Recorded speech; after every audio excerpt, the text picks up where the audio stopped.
Estamos com Marcel Soutomaior, que é jornalista e eminente escritor de biografias de espíritas famosos como Chico Xavier e Allan Kardec.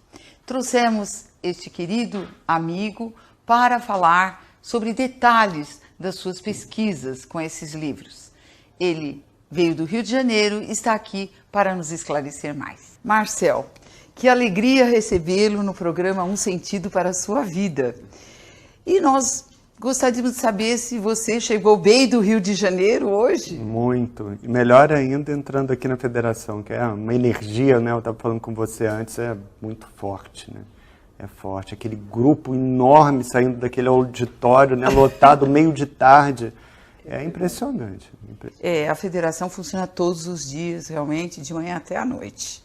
Feriados também, domingos. E todas as idades ali, né? Eu estava vendo que e num meio de tarde de uma quinta-feira, né? Impressionante. Então, Marcel Soutomaior nasceu no mesmo dia que o nosso querido Chico Xavier e no mesmo dia do enterro de Kardec. E não se diz espírita. Nós gostaríamos de saber o que você tem a nos dizer. O que eu estou esperando, né? Eu fico brincando que eu sou duro na queda, né?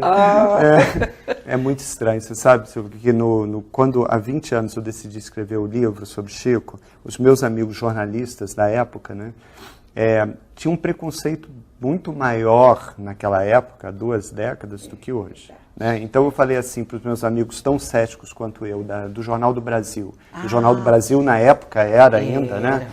Muito prestígio, né? E aí eu falava com os meus amigos, eu vou fazer a biografia do Chico Xavier.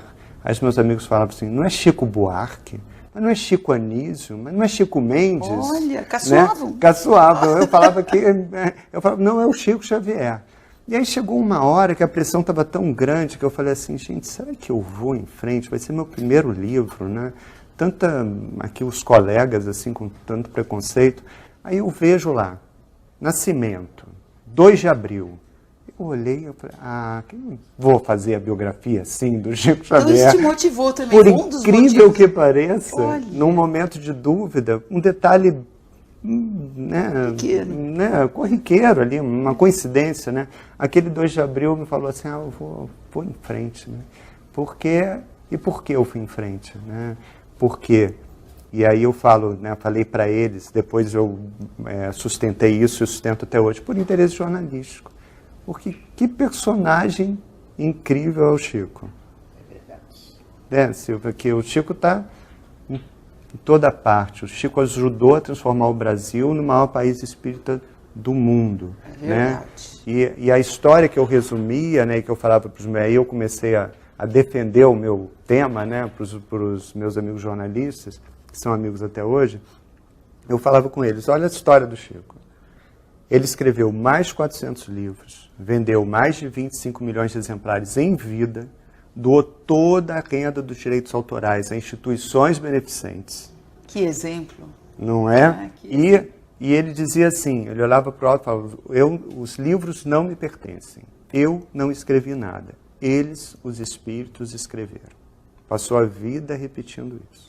Para a descrença de um monte de gente. Gente que às vezes olhava para ele e falava assim, mais cedo ou mais tarde o Chico vai cair. E aí, né, ele olhava e falava assim, eu não vou cair porque nunca me levantei. Né? E morreu naquela cama estreita daquele quarto simples lá. No mesmo lugar. Então, por que um jornalista fecha os olhos para uma história? Realmente, né, um dos livros psicografados por ele se chama Brasil, Coração do Mundo, Pátria do Evangelho. E nós vemos que a história da codificação começou na França, né? A terceira revelação. E realmente no Brasil que ela se solidificou e o Chico levou para o mundo inteiro com seus livros todos traduzidos para várias línguas, né? Várias. Nossa, muito importante a tua visão jornalística, não é? De pegar assim uma pessoa tão importante para a população, não só do Brasil, como de todo o planeta, como exemplo de amor ao próximo. De amor. Né? né? Muito amor, a grande desprendimento, né? Porque era assim, três forças poderosas que eu vejo nele, né? Um sentido de missão muito forte. A missão dele era difundir o espiritismo, a prática da caridade no Brasil e no mundo. É muito claro isso. Depois, um sentido de doação absoluta.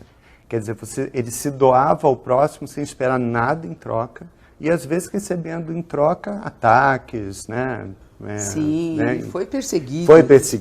Foi processado, né? Foi. Então, ele se doava, né, integralmente. E o outro sentido muito forte dele, que é o de aceitação. Ele não só... É uma aceitação com coragem, não é uma aceitação passiva. Era assim, ele não só aceitava as dores, né, da vida, como agradecia por essas dores, por todo o sofrimento, como maneiras dele crescer, né, dele resgatar dívidas, aprender. Então você tem um homem que, movido por três forças muito grandes, né, e eu acho que essas... A gente aprende com Chico, aprende com Kardec. Né? Então... Esse seu livro sobre Chico Xavier virou um filme que nunca ninguém havia visto no planeta Terra. Ah, que bom! Sobre um eminente espírita, na verdade, não é? É lindo, Você né? é responsável por isso, né? A gente sabe disso. Esse seu livro é tão bom que foi transformado no filme mais exibido em todo o planeta Terra. E você poderia dizer para os nossos telespectadores como foram esses bastidores dessas suas pesquisas, o que você viu, se existe algo que te impressionou? No Chico Xavier, no Chico filme, Xavier. né? Direção do Daniel Filho. Muito curioso nesse filme foi assim, logo que eu escrevi a biografia do Chico, eu descobri o endereço do Nelson Xavier, do ator. Sim. Ninguém falava que esse que esse livro ia virar filme algum dia. Ninguém estava falando sobre isso. Era um livro que tinha acabado de sair. E aí eu nunca mandei livro para ninguém, assim, invadir a casa de um ator. Ele foi o único ator para quem eu mandei livro, até hoje. Aí eu peguei esse livro, o Nelson Xavier. Aí eu escrevi uma dedicatória que ele guardou. Eu falei, se um dia esse livro virar filme, eu adoraria que você fosse Chico Xavier. O Nelson guardou aquilo. Passam-se os anos, passam 10 anos, o Daniel Filho fala assim, olha, Marcel, depois de falar que queria fazer o filme, eu falei, o que você acha? Eu estou pensando num nome, Nelson Xavier. Eu falei, pergunta para ele o que eu acho. Pergunta se ele tem ainda um livro que eu mandei para ele há muitos anos, né? Então ele nasce... Vindo de você esse depoimento. Foi assim, o Nelson já era o meu Chico Xavier. Aí teve uma outra coisa que foi muito curiosa, que é assim, o Daniel estava com medo de fazer, não sei se os espíritos me aprovam, eu não sei, ele começou a entrar preocupado, eu não sei se sou eu preciso pedir uma autorização. Aí eu estava no telefone, em casa, e ele lá no escritório dele. Eu falei, Daniel, você sabe de onde eu estou falando? Aí ele falou, de onde? Eu estou falando da rua Itamonte, dei meu endereço. Ele falou, Itamonte? Eu já ouvi falar nessa rua. Eu falei, você morou nessa casa, nos anos 70, nessa casa aqui. Aí ele falou, como é que está o quarto tal? Como é que está a sala? E o quintal? Ele criou uma boa parte dos anos 70 nessa casa. Né? Aí eu falei, Daniel, essa é uma das coincidências aí que nos vão... Né, você vai ver que existem várias e a gente vai descobrindo várias até o fim do processo. Né? E a gente foi encontrando várias histórias fortes. Assim, eu nunca pensei que Daniel fosse dirigir o filme, por exemplo. Eu nunca imaginei que Daniel fosse convidar o Nelson para fazer Chico Xavier. Diretor, Daniel Filho. Então o filme foi marcado por isso. E foi marcado por uma conversão, por uma transformação do Nelson muito grande. Porque o Nelson era um cético, ele era um comunista, filho de pais comunistas, né, sem nenhuma crença, e ele incorporou o Chico, assim, ele se emocionava, foi um processo todo de emoção profunda, e a cena que eu acompanhei uma cena no centro do Chico, que foi gravada lá na locação, no centro dele mesmo, foi onde eu encontrei Chico pela primeira vez. Estava o Nelson igualzinho o Chico. O Eurípides, filho adotivo do Chico, olhando por aquele pai renascido, né? Olhando assim, ficava olhando. O tempo inteiro, Eurípides muito impressionado com aquilo, que era impressionante, com aquela roupa de Chico. Aí ele grava, era a última cena do filme. Aí ele gravou a última cena. Aí o Nelson foi para a varanda da casa.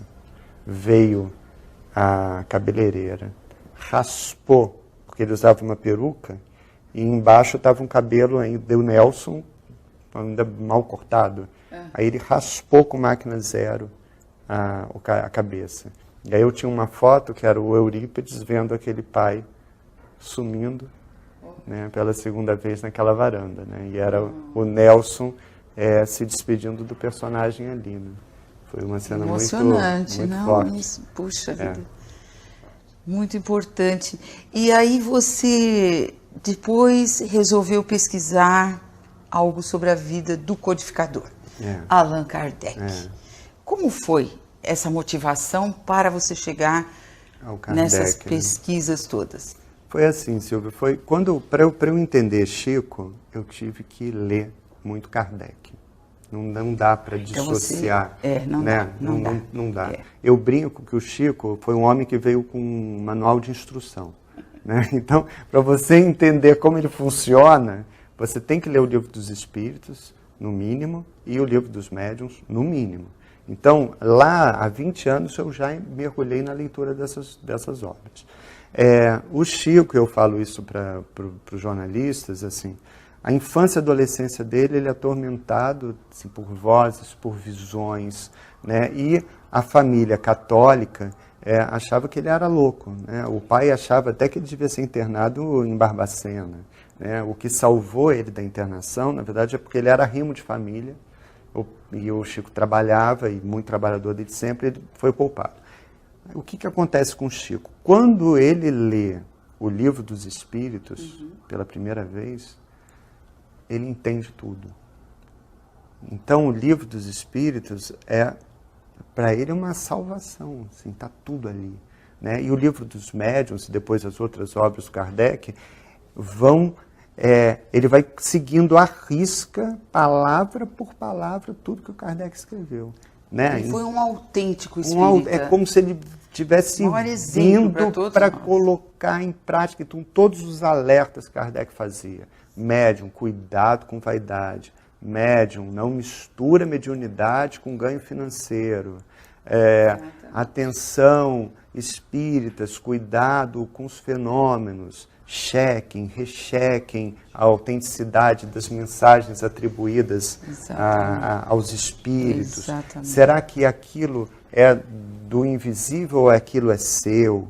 Né? Ou veio de dentro de você? Então, o Chico, ele vai o tempo inteiro cumprindo Kardec. Uma constância, essa preocupação dele de se observar. Vigiai, orai, vigiai, vigiai, orai, e ele com aquela disciplina e sempre fazendo muita autocrítica, né? E sempre falando, todos nós somos falíveis, o médium é falível, e ele sempre falava, na dúvida, leiam Kardec. Né, Silvia? E isso é muito importante pelo seguinte, o que eu adoraria, e já está começando a acontecer, a gente que não conhece nada de Kardec, gente que às vezes acha que Kardec psicografava, ou tem gente que não sabia que o nome dele não era Kardec, tem gente que não sabe mesmo nada sobre Kardec. É verdade. Né? Nada, acham que ele é psicógrafo. Essas pessoas já estão saindo da biografia e já estão indo ler Kardec. Já estão indo ler o Livro dos Espíritos. E o Livro dos Espíritos é transformador, né? Eu acho, né? É difícil mesmo para o cético. Marcel, eu acho que você fala como espírito em determinados momentos, me conformo. E aí, em que universo você entrou quando você pesquisou Kardec? Quando eu começo a escrever um livro, como eu organizo a biografia? Eu faço a linha do tempo do personagem. Então, você tem o nascimento, você tem a morte. Certo. E para mim, no início, quando eu fiz esse mapa da vida dele, tem o professor, né, Hippolyte, Leon Denis Arrivail, muito cético, sempre métodos científicos, usando de acordo com Pestalozzi. Aí tem um momento em que ele vê pela primeira vez as mesas girantes, e aí ele vira um investigador. Ele começa a investigar, faz as mesmas perguntas para diferentes médiums, checa, recheca o conteúdo das respostas, tenta ver se existe uma inteligência por trás daqueles fenômenos meramente físicos. Então você tem essa curva desse professor que vira um investigador. E aí chega um momento que ele muda de vida, muda de nome para dar voz aos espíritos. 53 anos. Mudou, virou Kardec, lançou a obra fundadora do Espiritismo.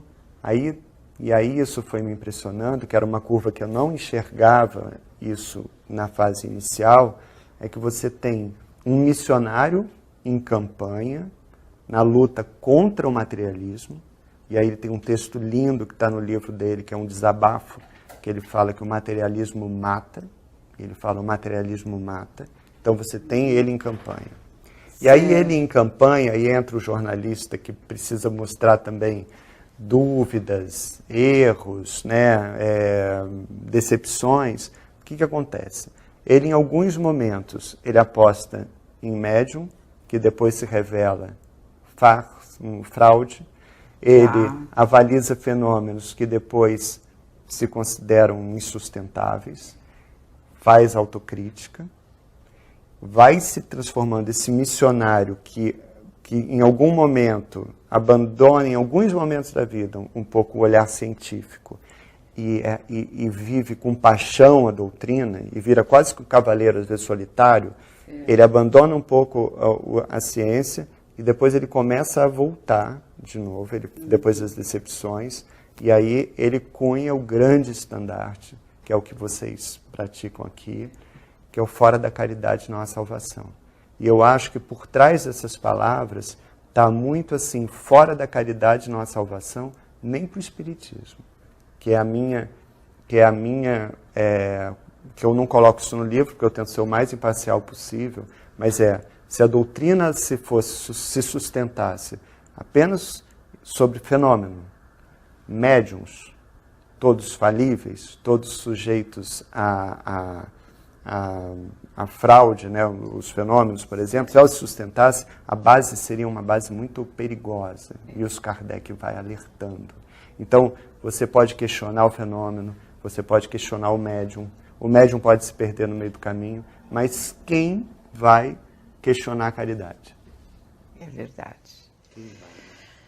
Marcel, nós precisamos ir para um intervalinho, mas nós voltamos já já. Fique conosco. Caro telespectador, já voltamos.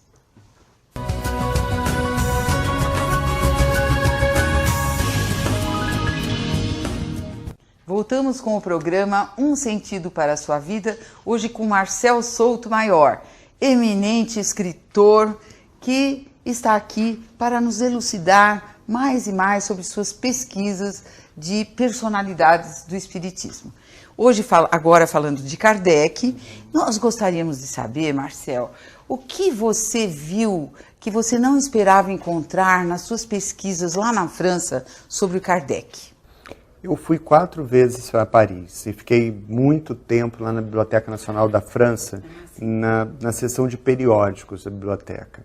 Então lá, o que eu consegui resgatar? Em revistas e jornais da época, né, do século XIX, ataques e mais ataques que o Kardec sofreu, né, de todos os lados. Então é ataque da ciência, ataque da igreja, ataques muito pesados, ataques da imprensa, e ataques, inclusive, de alguns dissidentes do movimento ali na época, enciumados também com a projeção que o Kardec estava tendo, né?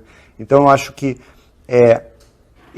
eu não imaginava quantos ataques ele tinha sofrido e o quanto eles eram virulentos, esses ataques, muito violentos. Isso para você foi... Foi impressionante, porque, era um homem que muitas vezes... Ele só podia confiar, muitas vezes ele ficava muito sozinho, e ele tinha muito apoio da Amélie, né, da mulher dele. A esposa dele. Né, a esposa dele era grande companheira, 9 anos mais velha do que ele, né?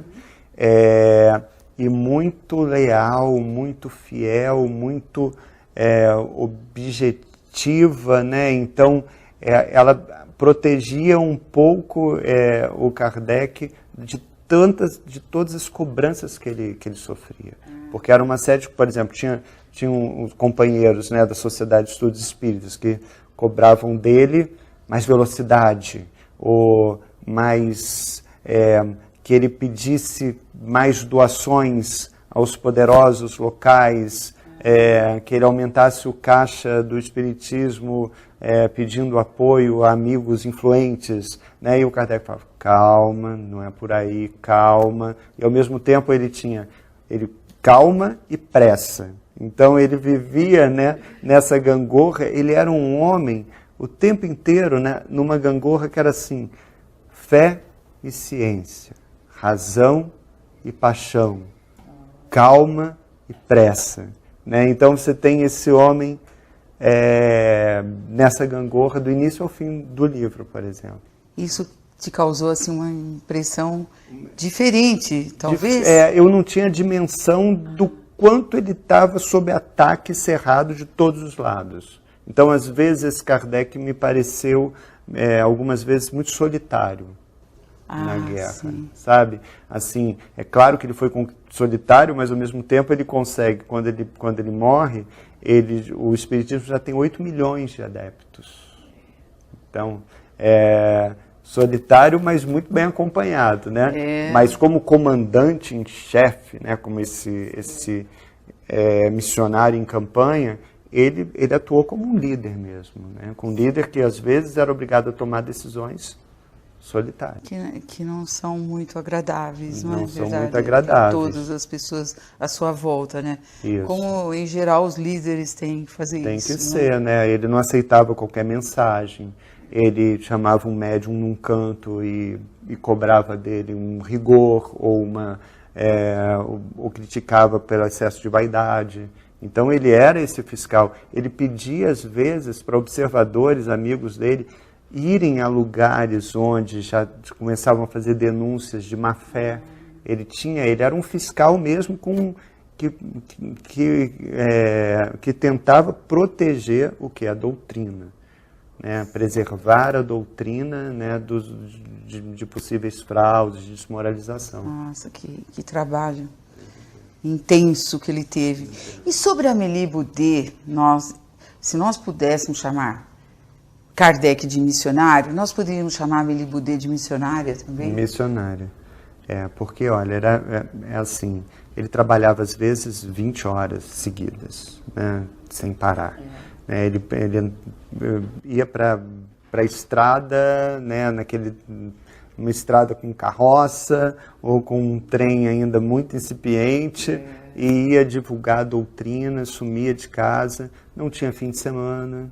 Né, ele escrevia a Revista Espírita mensalmente, quase que sozinho, uma quantidade de artigos enorme, respondia correspondência de gente de todo o mundo, sem parar, respondia às críticas todas, ele ia filtrando as críticas mais pesadas e respondia às críticas. Então, cadê o marido? Só, né, essa esposa tem que ser uma esposa muito abnegada para entender que aquele professor com quem ela se casou já não... Tinha uma tarefa muito intensa. Mudou a vida dele. Espiritual. Ele virou um missionário, né? E que mulher entende? Que se casou com um homem e esse homem virou outro. E mudou até de nome, né? Mudou até de nome, nossa.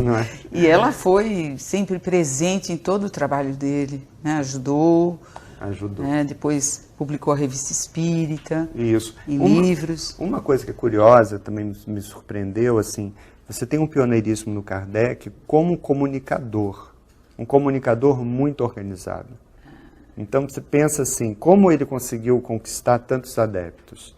Ele monta um tripé muito inteligente. O tripé é a Revista Espírita, publicada mensalmente, Sociedade de Estudos, né, Espíritas Parisienses, né, que é uma sociedade que é fechada, né, e que ao mesmo tempo atrai a curiosidade do mundo inteiro, porque as descrições dele do que acontecia naquela sociedade, as descrições geraram outras sociedades, então ele consegue disseminar né? E você tem no tripé dele o livro. Então, imagina, é livro, sociedade, revista e esse homem em campanha. Então, não é milagre, é trabalho. Não, muito trabalho, não é verdade? Então, Marcel, o que você acha que trouxe a você de ganho por ter pesquisado Chico Xavier e também, não é, paralelamente à doutrina espírita, e depois fazer essa pesquisa sobre Kardec? O que você ganhou algo com isso? Eu ganhei muito, assim. Eu sou muito diferente hoje do que eu era há 20 anos, assim, muito. Que bom. Muito. Mudei bastante. Eu acho assim, o Espiritismo, ele aumenta muito nossa responsabilidade diante da vida e diante do outro. Ele mostra que ninguém está aqui a passeio, né? Então, isso é uma mudança geral. Mas eu tenho duas mudanças que são muito importantes, que eu aprendi com o Chico e aprendi com Kardec. O Chico me disse uma frase que eu nunca esqueci. Eu demorei um tempo a entender o quanto essa frase era importante. Ele me disse assim: graças a Deus aprendi a viver apenas com o necessário. Essa frase é poderosa. É poderosa. É poderosa. Exatamente. Porque o que acontece com a gente? A gente começa a correr atrás de necessidades inexistentes. A vida passa e você perdeu, pelo menos essa vida você perdeu, correndo atrás de necessidades que não são reais, não são suas.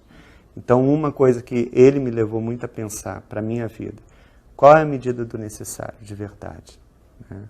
A outra coisa que eu aprendi com os dois, um sentido de missão para a nossa vida. Não missão grandiosa, não é a missão com maiúscula. A de Jesus, digamos. Não é. É a missão do homem que encarna. É isso. O que a gente está fazendo aqui? De reencarnação. Não é?